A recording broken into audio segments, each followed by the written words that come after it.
ang bawat tao, lalo-lalo na po ang public servant, ay dapat na nanalamin at ina-assess niya yung sarili niya kung siya ba yung nagtatrabaho, namumulitika, o nagbabakasyon lang. Ang Pangulong Marcos Jr., alam po niya ang direksyon niya. Alam po niya ang dapat na gawing trabaho at yan po ang pinag-uutos sa lahat ng public servants, lalong-lalo na po sa ilalim ng executive department. Ang utos sa amin ay magtrabaho.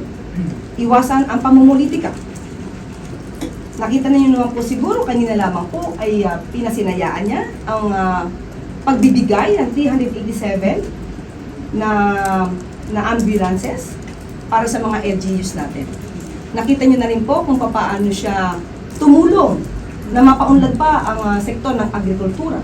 Pati na po ang mga mangingisda ay nakikinabang sa binibigay po na tulong at ayuda ng pamahalaan ni Pangulong Marcos Jr. Hindi po nag-aaksaya ng panahon ng ating Pangulo para tumulong sa taong bayan. Trabaho lamang po talaga ang nasa isip ng ating Pangulo. Sa ngayon po ba ay nasaan si VP Sara o si Pangulo, si Vice Presidente nung yan ay sinabi? Nasaan po ba siya ngayon? Dahig. Okay, at ating pagkakaalam hanggang kailan po siya doon? Hanggang July 23. So, yun lamang po.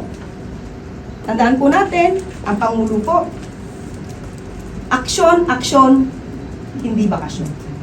Siguro po, mas magandang ma-review po niya yung kanyang mga sinabi. Tandaan po natin, nung inilunsad po yung 20 pesos na bigas, yung po ba ay pag-atake sa Vice Presidente?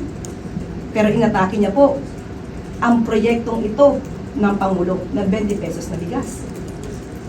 At marami pa pong sinabi ang Vice Presidente na hindi naman po issue ng Pangulo at ng gobyerno.